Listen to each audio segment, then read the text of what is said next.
Good evening and welcome. I'm Claudia Einecke, the Francis B. Bunzel Family Curator here at the High Museum.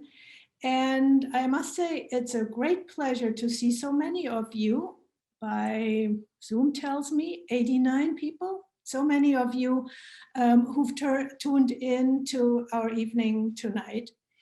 Let me start with a big thank you to all the High Museum members among you, because you really fuel our mission, and without your support, really, a lot of things were not possible.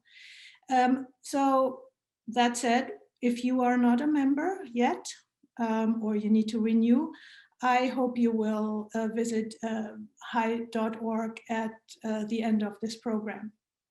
Now, the exhibition that we are highlighting this evening, Calder Picasso, is organized by the Museum of Fine Art Houston, by the Young Museum in San Francisco, and the High Museum of Art in Atlanta, in partnership with the Calder Foundation in New York, the Musée National Picasso Paris, and the Fundación Almine y Bernard Ruiz Picasso para el Arte. Sorry, Spanish is not one of my languages. But you know, many individual and corporate sponsors really had to rally around to make an exhibition like this possible for us at the High. So I want to thank our premier exhibition sponsor, Delta Airlines, our premier exhibition series supporters, Sarah and Jim Kennedy, Dr. Joan H. Weems Estate, and Wish Foundation, our benefactor exhibition series supporters, Ann Cox Chambers Foundation and Robin and Hilton Howell, then our ambassador exhibition series supporter, our contributing exhibition series supporters, and the High's other many generous supporters. As I said, really, thank you very much, and we're grateful to all of them. And now let me introduce with great pleasure our distinguished guest, Jed Perl. The poet and critic, art critic John Ashbery called Perl an almost solitary, essential voice, while a reviewer of Perl's most recent collection of essays averred that he may be the finest American critic at work today in any field. High accolades indeed, but with very good reason. Perl was for 20 years the art critic of the New Republic. He was a contributing editor at Vogue for a decade, and he's now a regular contributor to the New York Review of Books. He has written for many, many periodicals, including Harper's, the New Criterion, and the Yale Review, just to name a few. And he's published, I want to say a slew of books about art that range in scope, really from anything from the Rococo painter Antoine to mid-20th century art in New York. But most importantly, for our purposes tonight anyway, Perl is the author of a 2-volume biography of the American sculptor Alexander Calder. The first volume of this biography, Calder, The Conquest of Time, prompted the novelist Fran Lebowitz to say, all artists are critics, but very few critics are artists. Jed Perl is one of those few. And just to say, the second volume of this biography, Calder, The Conquest of Space, the later years 1940 to 1976, was published just last spring, that is in 2020 by Knopf. Now, as you are probably not surprised to hear, for all of this extensive work, Perl has earned numerous prestigious awards, including from the Guggenheim Foundation, the American Academy of Rome, and the Leon Levy Biography Center at the City University of New York, to name just 3 of them. And actually, you may have seen Jed Perl on TV or heard him on radio. He has appeared on programs like Charlie Rose, the McNeil Lehrer NewsHour, CNN, and of course on National Public Radio. But on top of all of that, Perl is visiting professor of liberal arts at the New York School, at the new school in New York City, where he also lives. And well, Jed, I don't know how you do it, but on top of all of that, you have made time tonight to speak to all of us about Alexander Calder. So welcome, Jed Perl, and thank you. And from all of us on this call, and I'm sorry that you just have to use your imagination to hear the thundering applause that really is your due. Thank you. Thank you so much, Claudia. Thank you. It's great to be here talking to all of you about Alexander Calder. Calder was born in 1898 and he died in 1976. It's a huge life. He and his wife, Louisa, we'll talk about a little later, lived much of the time in America, but they also spent decades in France. He knew just all kinds of people. You have had an opportunity to experience his connections with Picasso, which are more artistic affinities than I'd say affinities of friendship. With this show you have in Atlanta right now, he was close to Marcel Duchamp, Jean Miro, the playwright Arthur Miller. So there's just so much that I could barely begin to touch the surface in the time we have tonight. And what I wanted to do was focus for you on three kind of times in Calder's life. We're going to start by looking at his childhood, which is very, very important, a very, very important aspect of his life and very important for understanding who he became as an artist. Then we're going to look at some of the really critical things that happened to him around 1930, the early 1930s, when he was in his early 30s. And finally, I want to give you a kind of overview of what we might call his mature work, beginning with what we've come to think of as the classic Caldermobile, that kind of beautiful, floating, gently moving creation that has a sense of being leaf-like, flower-like, petal-like, that's so sensitive to the wind, the kind of mobile he began creating in the late 1930s. And then finally we'll end by looking at some of the monumental works he did in the 60s and 70s. Calder came from a family of artists, which is a very, very important thing to understand about him.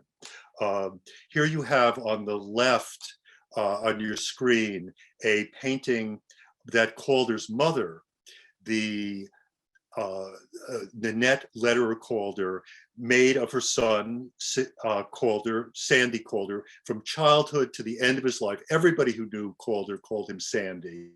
You have this wonderful painting she painted of her son when he was about 6 years old, around 1904. This is a painting that hung in the Calder's house in Connecticut. They spent about in their later years, about half the year in Connecticut and half the year in France. And you can see it if you look all the way at the back of that photograph of Calder. You can see the painting hanging on the wall in their living room of their house in Roxbury, Connecticut. And in the foreground, you see Calder, a man at this point in his 60s. This is a painting, a photograph done in the mid-1960s. You can see Calder taking a nap. Calder was a big napper. He loved to nap. He was a very, very high energy guy. He worked in his studio, day in, day out. He hated to be in a place where there wasn't a studio, where he didn't have what he called a workshop. He always called his studio a workshop. But he could just, in the blink of an eye, be asleep, and he'd, kind of get that re-energizing sleep for half an hour and be up again. Now, Calder's mother was from a Jewish family in Milwaukee. The family had originally come from Germany. She was born in Milwaukee. And as a young woman, she wanted to be a painter.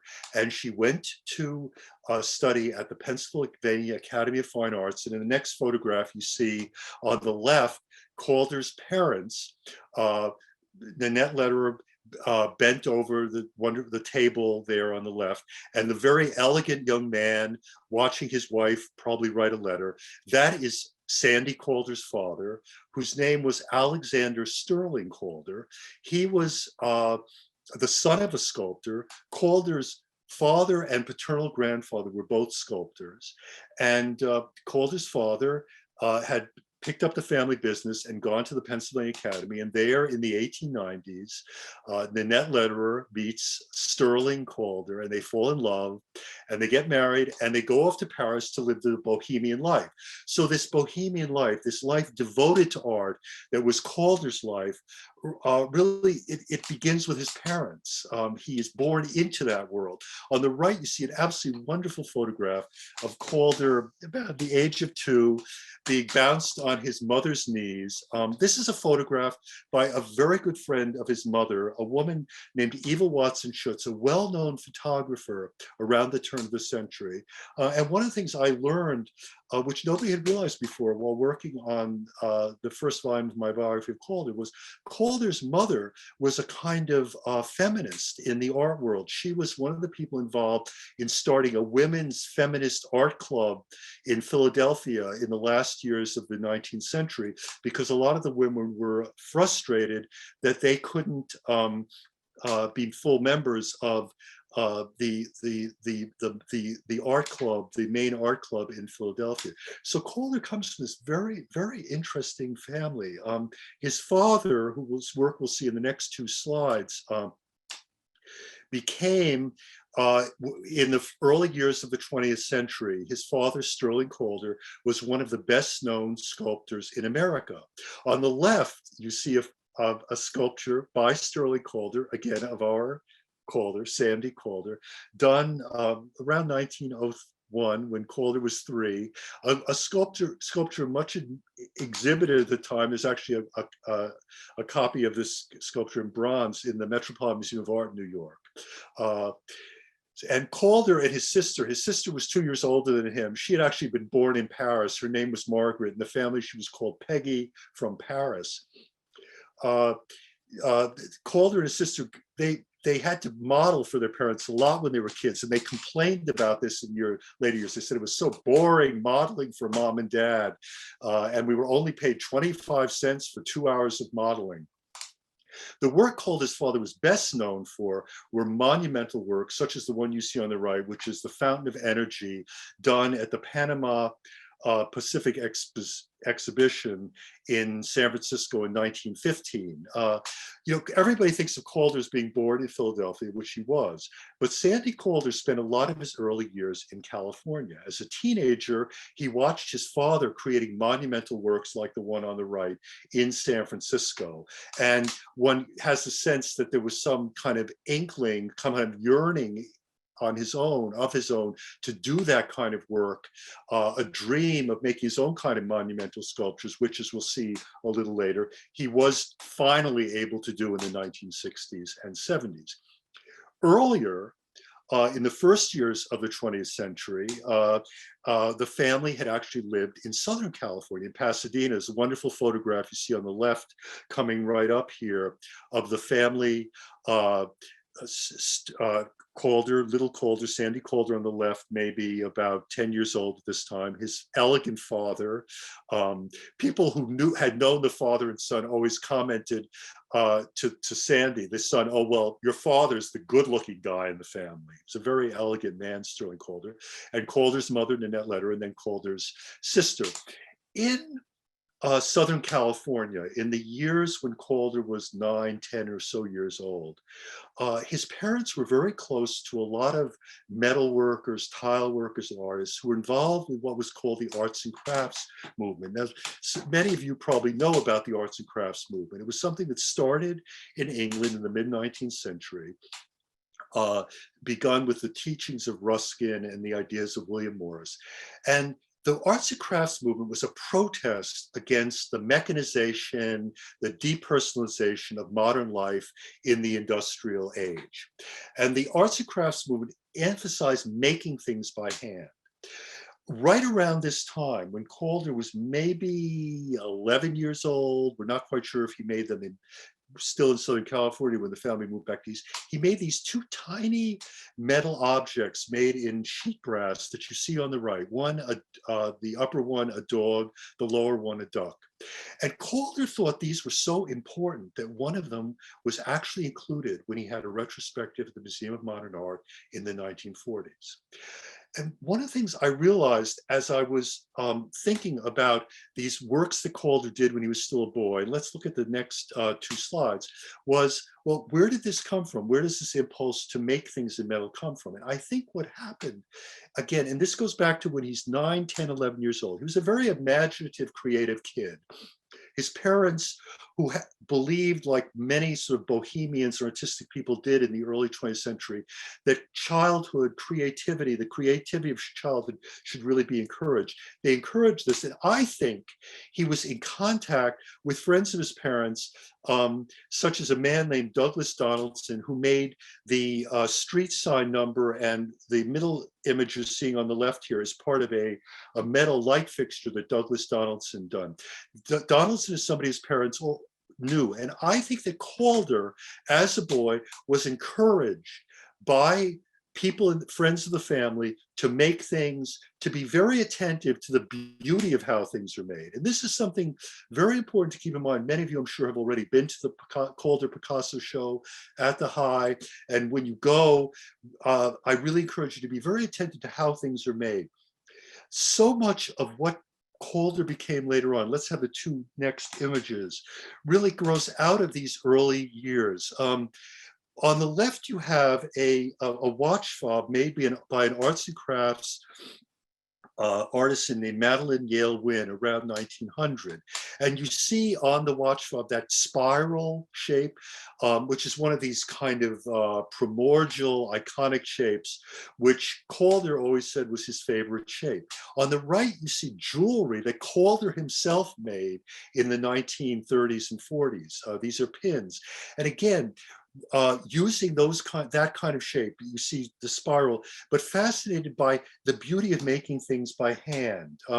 Another astonishing thing I noticed when I was looking at his early years, you see in the next slides, Calder's parents were friends with a man named Charles Loomis, and he had a house. He built a house around the time they were there that had on its front doors this wonderful wrought iron design that you're seeing on the left. And I'll never forget this. Late one night, I was working on the Calder biography, and I'm looking at images of things his parents and he might have seen in Pasadena. And I look at this and think, oh my gosh. And that kind of meandering arabesque design is so like images in Calder, like this napkin clip he made in the 1940s. So the memory of these early years are there with him all the way through. And as you look at the next images at just a whole bunch on the left of jewelry that Calder made, and then on the right, this is a detail of the kitchen in the Calder house in Roxbury, Connecticut, where the Calders started living in the 1930s, and then lived consistently in the 40s and 50s, and then in the 60s and 70s, they lived part of the time there. But all of these kitchen implements were made by Calder, by hand, one by one. He hated reproductions. When people wanted to reproduce his jewelry and additions, he said, no, everything has to be made by hand.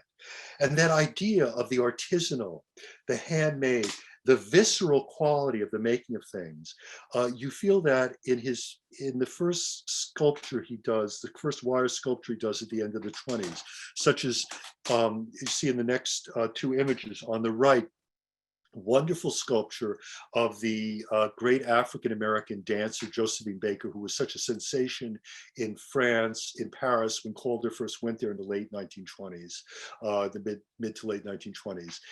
And on the left is a wonderful sign he made, a wire sign for an early show of sculpture he had at the gallery in New York in 1928. When you're at the show, go as close as you can to these works and look at the way things are attached with wire, how one piece of wire will be wound around each other, how in the mobiles, notice the elegance with which a wire goes through a hole in a piece of metal to attach one of these metal shapes in a mobile to the wire that connects it to another shape.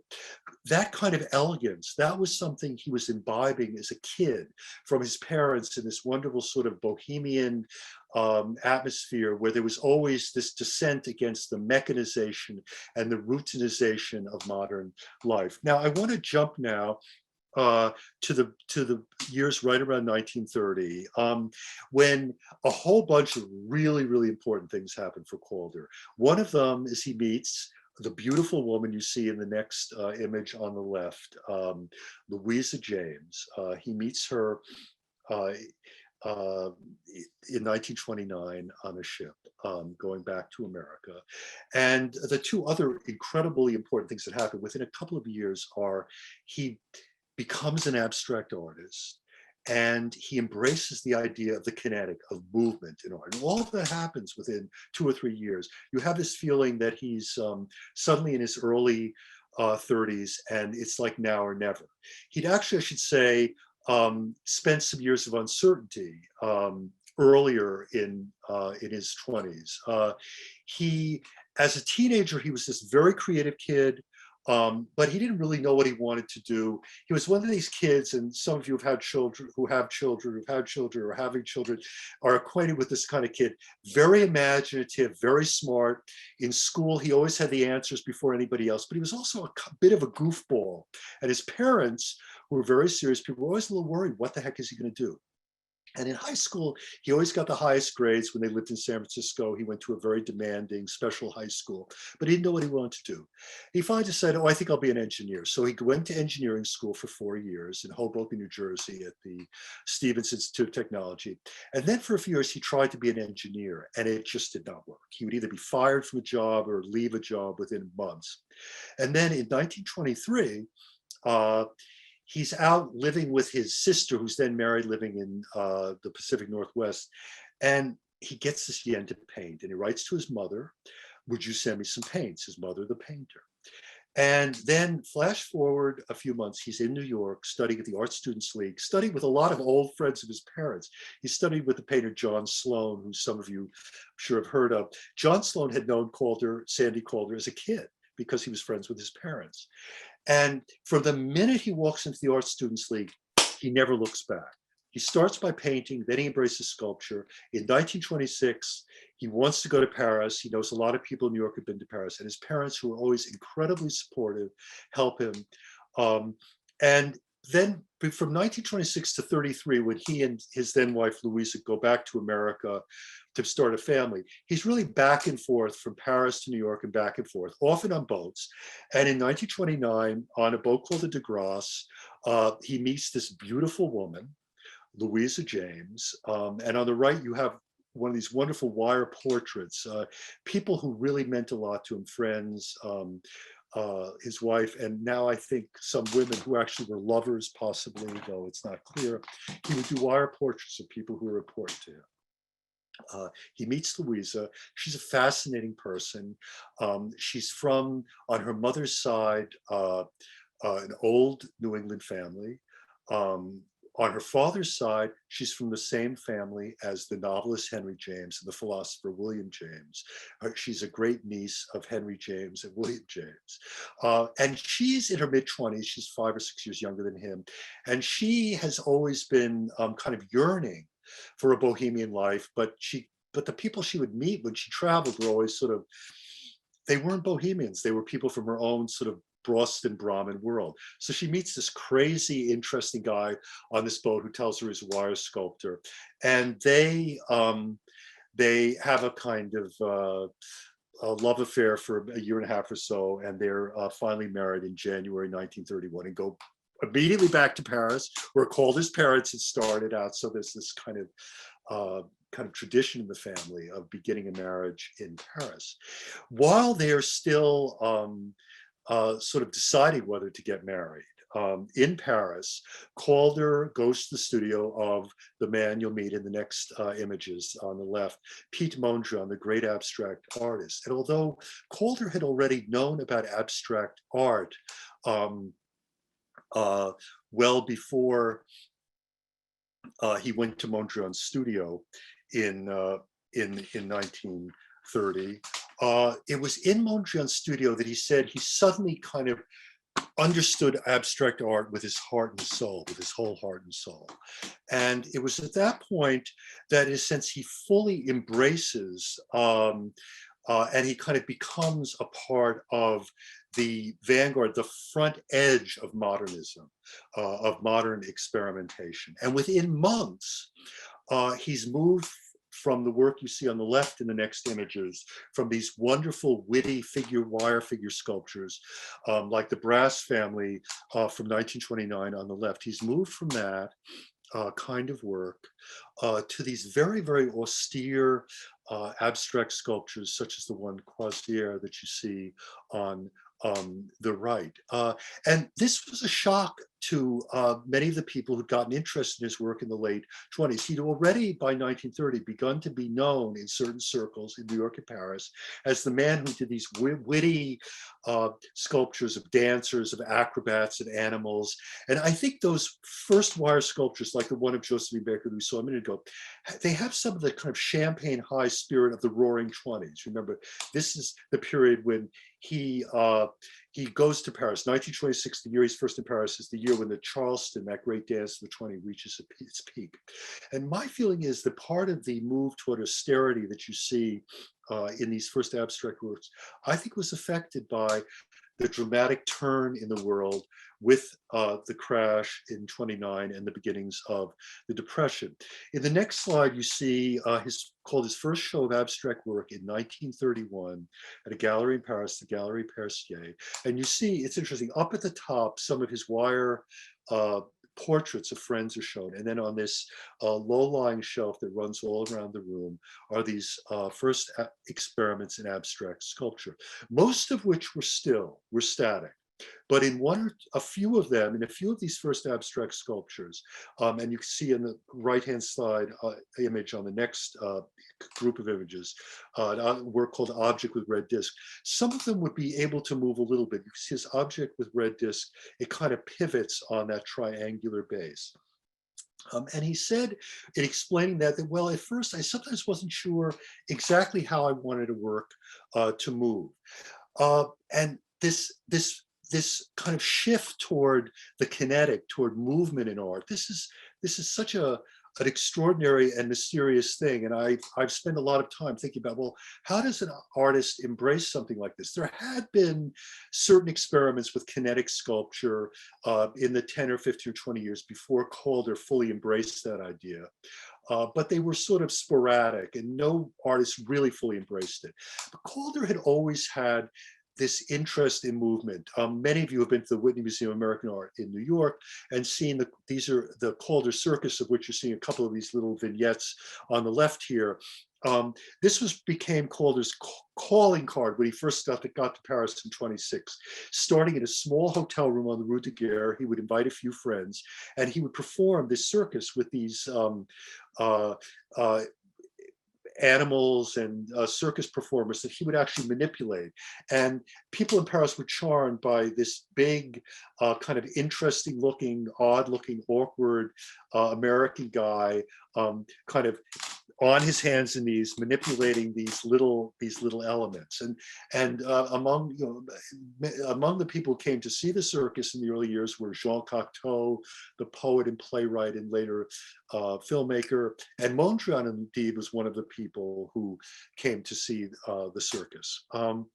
But I think the origins of this fascination go even deeper. It was in 1932. You see the announcement for the first show of moving works on the left that Calder at the Galerie Vignon in Paris had this first show of what he called his mobiles. The name mobile came from another friend, Marcel Duchamp, who came to Calder's home where he and Louise were living in a street called the Rue de Coligny in Paris. And Calder said, well, what should I do? What should I call them? And Duchamp said, why don't you call them mobiles? The first mobiles were not the air-driven, very sort of sensuously moving ones we think about today. The first mobiles were driven by motors or cranks. They had a more kind of mechanical, mechanistic quality about them, though they often moved very slowly. You see on the right two of these very, very early mobiles. But I think the kind of the impulse behind these mobiles goes even further back, and there's something in in Calder's biography, in the most kind of essential aspects of him as a human being, that I think pushed him toward the kinetic. Here on the left, you see Calder as a member of the lacrosse team in college when he was at the Stevens Institute of Technology. It's interesting, Calder was a terrible athlete. Everybody who knew him in college, he was a dreadful athlete, but he wanted always to be a part of the team. He loved movement. He loved running. He loved dancing. On the right, you have a wonderful photograph from the 30s of 1936 of Calder dancing with a friend of his and his wife. His wife, Louisa, is playing the accordion. She loved playing the accordion. And you have Calder and a friend high stepping it, dancing to her accordion music. Calder loved to dance. He was a very free improvisational dancer. And he and his wife in their home in Connecticut gave these wild dancing parties in the 40s and 50s. And they would sometimes invite jazz musicians from New York up to play. And Calder was absolutely uninhibited on the dance floor. And I think that impulse to move is part of the DNA of that lies behind the mobiles. He also loved biking. And you see here on the left a painting he did. He started, I said, as a painter in New York in the 20s. This is a painting of a 24-hour, 6-day bike race on the left. And on the right is a scene from a kind of audio-visual theatrical event that Calder did many years later, in which he had cyclists on the stage, which I think are a reminiscence of his own early days in Paris, where he got everywhere on his bicycle. And you think of it as he's a tall, kind of big guy. He was not a conventionally handsome guy, but a kind of fascinating, seductive guy. And people talked about him wearing outrageous outfits. He loved wearing like an orange outfit or something and be riding around Paris on his bicycle. And the whole idea of the bicycle is signifying kind of freedom. And then I think moving toward the idea of the mobile, that's really an idea in modernist art. The next you have I just want to show you very briefly, on the left, well, both of these are really from 1913, Baccioni's Dynamism of a Cyclist. And on the right, one of Duchamp's first ready-made, Duchamp, who became good friends with Calder later, was a bicycle wheel. So I think the idea of movement is part of the vanguard, was very much in the air. And there was also an idea which was very much in the air in Paris, very much talked about dimensions beyond the three dimensions we live in. And Calder talked a lot with a friend named Varese, a composer. You see on the left a wonderful wire portrait of Varese. Varese and Calder would talk about dimensions beyond the third dimension, the fourth, and people had the idea of a fifth and sixth and seventh dimension. And these were dimensions perhaps of time or of time travel. And there was a lot of interest in Paris in a Russian thinker by the name of Ouspensky. If you look at a drawing by Calder, such as the one on the right, from 1932, and you read Ouspensky's writings, which Calder, he may not have read them, but he certainly knew about conversations about them. And Ouspensky would talk about how you move from one dimension to another by going through a spiral of time, and the spirals of time will take you from the third to the fourth to the fifth dimension. I think that may be part of the idea behind a drawing like this. And then and the idea behind the mobiles, as you see here on the right, in the next slides, you're seeing really this is the first we're seeing of the classic Calder mobile. This is vertical foliage from 1941, and I'm all giving you, so you have this movement from the 30s into the early 40s, from these, on the left, these sort of more mechanically driven mobiles, to the free-floating kind of mobile you see on the right. And it works like this. Let's have the next, which is just of this work, vertical foliage from 1941. This is really what we think of as the classic Calder mobile. I think the move from the more mechanistic, kind of predictable rhythms of the early mobiles to mobiles like Vertical Foliage, or here you see in the next images, a whole group of them in a show Calder had in New York in 1940.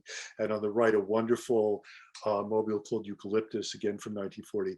I think one of the things that really affected him was the move back to America in 33, and he and Louisa buy a house in the country in Litchfield County in Western Connecticut. And I think watching the movement of nature, being in nature a lot of the time, really affects the evolution of these works. It's not that he doesn't go back to the more regular shapes. One of the wonderful things about Calder's career is he never really gives up on anything. There are motor-driven works from toward the end of his career. He feels, by 1940, he feels like he has this kind of whole palette of forms and images and ideas that he can work with. And he works starting really in the 50s and then very much in the 60s, both in America and France. In the next image on the left, you see the studio he builds for himself in Roxbury, Connecticut in 1938, kind of celebrating his 40th birthday. And this is kind of, I think we think of as the iconic Calder studio. But he also works more and more in the 60s in France. And he and his wife, actually Louisa had lived in France as a child. She came from this very cultivated family. So both she and he had in their DNA, he from his parents who'd been great Francophiles, she from her time in Paris as a child, they both had this passion for France. And in their later years, they really split their time between France and America. And in both places, not only does he have studios where he works alone as he works in this Roxbury studio, but as he gets involved with bigger and bigger works in the 1960s and 70s, he works with iron shops in Connecticut. In a minute, we'll see one of the iron shops in Connecticut. And in France, he lives in the Touraine, which is a couple of hours west of southwest of Paris. And there he becomes very involved with the guys at the Biémont Ironworks. And here you see the men at Biémont working on one of these monumental Calder sculptures. And it's really the thought of these monumental works that I want to kind of spend our last 5 or 6 or 7 minutes on. I said at the beginning that as a teenager, Calder had watched his father, who was known as a public sculptor, Sterling Calder, in the early years of the 20th century, create these monumental works in San Francisco. And they would begin with small models, which his father had made, and then they would be enlarged to a middle size and then enlarged yet again. And Calder had dreamed of doing works like this, I think practically from the time he kind of dedicated himself to sculpture in the late 20s. But for many, many years, nobody was interested in monumental abstract sculpture. Let's see the next two. In 1939, at the time of the New York World's Fair, Calder made little models for proposed monumental sculptures, and nobody cared. Nobody was interested. He did get a commission for the 39 World's Fair to kind of orchestrate a fountain, which he did. But he made a maquette, a little study, for the work that you see on the right here, these 4 brightly colored elements, work called 4 elements. And each of them moves in a different way. So it's this kind of dance of 4 elements, but nobody cared. Nobody was interested. And this work was only realized in 1961 in Stockholm, in Stockholm, in Sweden, when by then Calder's immensely famous, and there's a big show about movement in art there, and they execute this work. Today we don't think anything of big monumental abstract sculpture. There's people, somebody's like, oh, it's so boring. There's one in front of every bank, and there's one in front of every corporate headquarters. But the fact is that until the late 1950s, monumental abstract sculpture was a real outlier everywhere, and especially in the United States. Calder's first opportunity to make a monumental abstract sculpture is the work you see on the left, a work called Teo de Lapio, which was created in 1962 for the Festival of Two Worlds, which is one of these great post-war multimedia festivals of music and dance and the visual arts. That started in northern Italy, in the town of Spoleto, and he made friends some years before with an Italian curator who made it possible for him to create this monumental work, which to this day stands just outside the train station in Spoleto. And that really, 62, this is the beginning of what becomes, in the last 2 decades of Calder's life, kind of really a passion of his, these monumental works, which are a new kind of monumental sculpture. The next one is a fascinating work. This is a work called Lagrangetess, which means high speed, which was designed for Grand Rapids, Michigan in 1969. And there was a huge fight about this work. I've become very good friends with a woman now in her 80s who was the wife of a well-known fellow in Grand Rapids. And she is the person who spearheaded this. She'd had since childhood a passion for Calder's work. And Grand Rapids was at that time a very, very conservative city. And there was enormous resistance. I mean, what is this weird thing? And anyway, the artist lives half the year in France. And why do we want something like this in the heartland? But Nancy Mulnick says she fought hard. The day of the dedication, somebody shot a gun through the window of her house. That was the kind of resistance there still was to monumental abstract sculpture in the 60s in America. But flash forward to now, Lagrangetess, which is right outside the Grand Rapids City Hall, has become a kind of iconic image. It's on the garbage cans, the garbage trucks, it's on the station, it's everywhere in Grand Rapids. So then there's this very, very rapid transformation. And one of the great examples that some of you are sure familiar with, who've been to Chicago, is the next work we're going to see, the great Flamingo, which is in the Loop.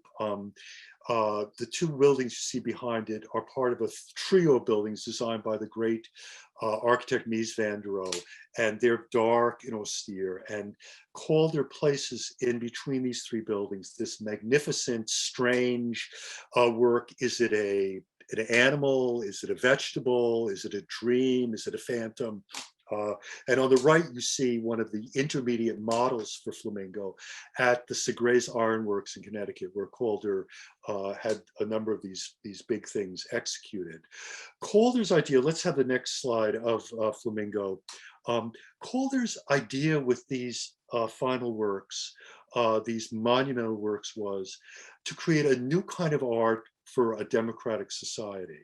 He and some of his friends had been talking since the 1940s about the problems with the kind of sculpture which is of a famous statesman standing with a book, or of a general on a horse. And of course, there's been a lot of controversy about those kinds of sculptures today, because they said, even if it's somebody you believe in, you look at it and you can only have one thought. It's about Abraham Lincoln. It's about George Washington. He and his friends thought that for the modern age, for the democratic age, there should be a kind of sculpture that allows people to think freely. And Calder had this idea that he wanted to create a kind of sculpture where you couldn't quite tell what it was, and it let you dream and speculate. And here it was. And one of the wonderful things about Flamingo in Chicago, it's in the middle of this plaza where you can see people at all times of day and night are moving one way and another on their their course through the day, busy with their work and going to a restaurant, meeting with friends. And in the midst of this, there's this strange, enigmatic work. And it came for Calder. Calder's idea was that these are a kind of emblem of the freedom of the modern world.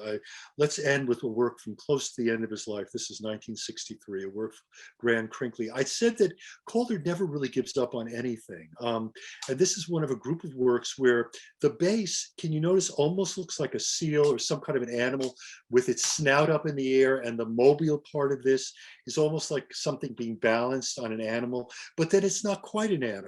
And there's also a quality here of going back with these kind of striped, bright colors, the red and the yellow, to the circus spirit of those early circus performance in France. The life is so rich. I mean, I'm sure you're seeing that at the Calder Picasso show you have there in at the High. It's such a rich life, such a rich achievement, with so many different aspects: the mobiles, the stabiles, these later works which are called stabiles, things that very directly evoke animals and the movement of trees and nature, and things that are more austere and enigmatic, and it's all part of this extraordinary, wonderful achievement. Thanks for listening. I think we may have some questions now, I was told. Thanks very much, Jed, for this really wonderful, enlightening talk. And as one of our viewers said, that he loved that you call Calder Sandy because it makes him so approachable. And that is indeed really a wonderful quality that I think you're bringing out, or that you've brought out about the man. That, yeah, he does sound like a very nice and fun and interesting person. So, I mean, too bad that we no longer can, have a chance to meet him. He and his wife had a great gift for friendship. We were just talking before we started. People talk about his friendships with Marcel Duchamp or Jean Miro or the architect Alvarado, but he and his wife had all kinds of friends, and he kept friendships. There are people he knew in the 1920s, still in the 1970s. When he'd get back to America, he would call people and, how are you doing? And I mentioned these parties. I mean, I spoke to people in Connecticut. I spoke to one woman who was in her 90s at the time I interviewed her, and she said, you could never forget the parties at the Calder house. I mean, how much fun they were. And the mix of people, farmers and taxi drivers and artists and writers, just this wonderful meshing of people and lives. Wonderful. Thank you. I have a very interesting question here from Paula about, it keeps moving, but it was, do you know anything about the source for his love for the color red? Can you comment on it? He said it was his favorite color. I think, knowing his personality, he's a very extrovert personality. I think he liked the kind of bang you have with red, if you will. One thing that occurred to me when I was working on the biography, I'd gone with some friends to the Frank Lloyd Wright House, Falling Water, outside of Pittsburgh, and where all the window frames are red. Of course, red was a very important color for Frank Lloyd Wright as well. I mean, and I think there's something about the emphaticness of red that felt in some way American, expansive. I think that kind of expansive, almost Whitman-esque kind of American feeling, or maybe Calder might not say, it's a kind of international feeling of a kind of human feeling of course, red is the color of the blood that courses through our veins. Calder very, very often wore a red shirt. And interestingly enough, in the 60s, when there was so much political turmoil, both in America and France, some commissioners got nervous about a red stabile. They said, "Oh no, we can't have a red stabile." This was in the city of Tours, knew where he lived. He was going to give them a red stabile, and they were like, "Oh no, we can't have a red stabile because red is the color of communism. It'll seem like a communist statement." And he was like, no, red is my favorite color. It doesn't have that kind of meaning. He never liked hard symbolic meanings. People will sometimes say, "Oh, what does this mean in a Calder?" But for him, in a way, I think the asking of the question was the very point. As I was saying about these later stables, you're supposed to sort of go with it. And, there are these mobiles that, is it a leaf? Is it a flower? Is it just the sense of the wind? Is it time passing?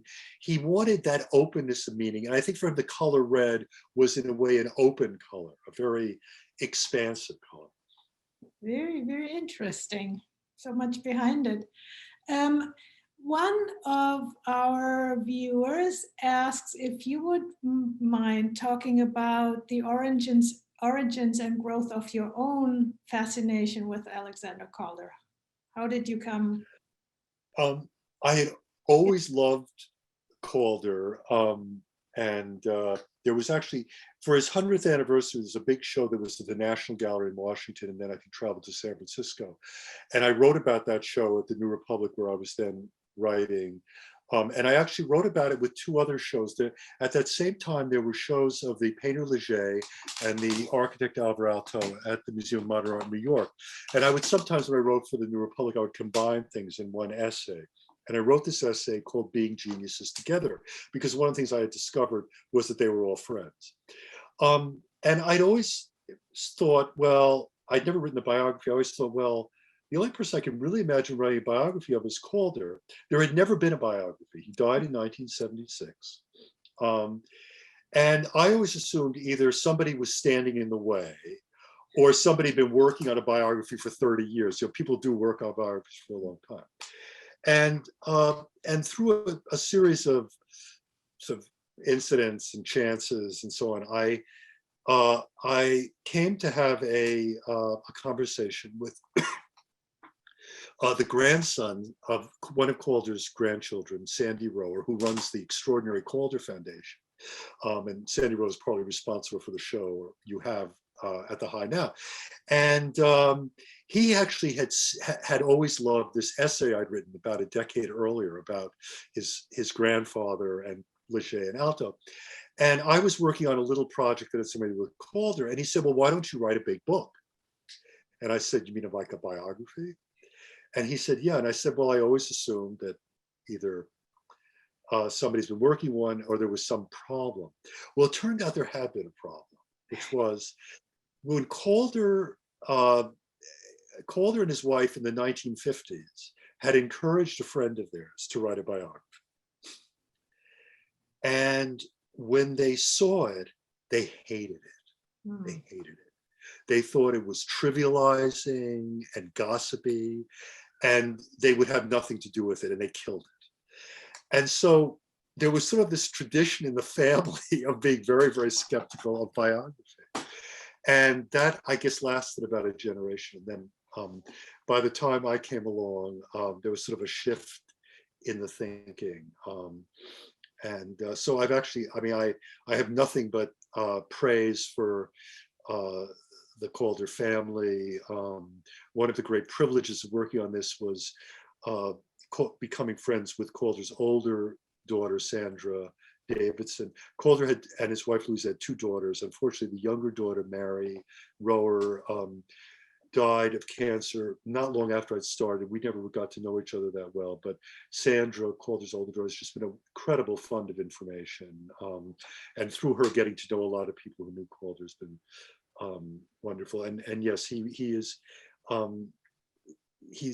person I think it was just wonderful to be friends with. He's very, very incredibly generous and open and playful, but also serious, very serious, when seriousness was called for. Excellent, wonderful. In the meantime, we have had actually a few questions about Calder and Picasso, because obviously the exhibition pairs the two, and about their relationship and what the connections are in your mind between their works and the people. Well, Calder and Picasso were not friends. They had a few. Picasso came to see some of Calder's early shows. There was one encounter in Valeries in the south of France. I guess that would be in the late 40s or early 50s. They were very, very different personalities. And they're really different generations. I talk about Calder as a kid in Pasadena in 1909 or so. Picasso and Braque are already, inventing cubism at that point. And just parenthetically, Calder did know Braque, and he was friends with Braque, especially at one summer in the 1930s, where he lived on the Atlantic coast in France, very near Braque. But Picasso and Calder are very different personalities. Calder met the love of his life, and he and Louisa were married for 45 years. They had an incredibly close and happy marriage. He was devoted to his children. I've been told by somebody who once asked Calder, "Why don't you like Picasso?" His response was, because of his attitude towards his children, because he was a terrible father. And I think there's a quality of sharpness and hardness about Picasso, a kind of perhaps manipulativeness that Calder couldn't really cotton to. I do think, though, this is something I discuss in an essay in the catalog of your show, there are also affinities. Remember, Picasso also comes from an artistic family. Picasso's father is an artist. Unlike Calder's father, who was a very, very successful artist, Picasso's father is not so successful an artist. But I think that that quality of kind of imbibing certain aspects of the bohemian life or the discipline of art as a child does connect them. And there are other things when you think about it. The interest in the circus. Many of you, of course, know Picasso's work of the Blue and Rose period, when he was obsessed with the life of the circus. And that's a fascination of Calder's early on. And it also runs for both of them in some ways through both their lives. And I actually speculate in my essay for the catalog. I think that may have something to do, I don't want to play Freudian too much here, but there's something about the family. A circus is a kind of family, and coming from the artistic families, there may in some ways be echoes of that. I don't know. They're both revolutionaries. Calder, in some sense, embraces the primal revolution that Picasso and Braque create, which is the revolution of cubism and abstraction. Calder certainly embraces that. A generation really after that revolution takes place. And Calder then goes on to create this revolution of his own, the revolution of the kinetic, which is a revolution that to me is still in some way an open question. I mean, where is it going? I think we still don't quite know what the heritage, what the future of Calder's kinetic revolution will be or is. I think, although there has been a lot of kinetic sculpture since the 60s, I think Calder's achievement is so enormous, really, that it kind of stands as still the great landmark of kinetic art. Very, very interesting, fascinating, and maybe in this, with this look towards the future or openness to what the future will still bring, maybe we should call it a day. And really, thank you again from all of us, I'm sure, for this wonderful presentation and for bringing Calder closer to us. And I think, yeah, even I, who have been in the exhibition many, many times now, I will go in and see certain things differently. And thank you for that. And thank you for everyone for your good questions and for attending. And we'll hope to see you again. And I also hope that we'll see you again, Jed, and maybe certainly next time in person. We all hope for that. Yes. Yes. Thank you so much. It's been a pleasure. Thank you. Bye-bye.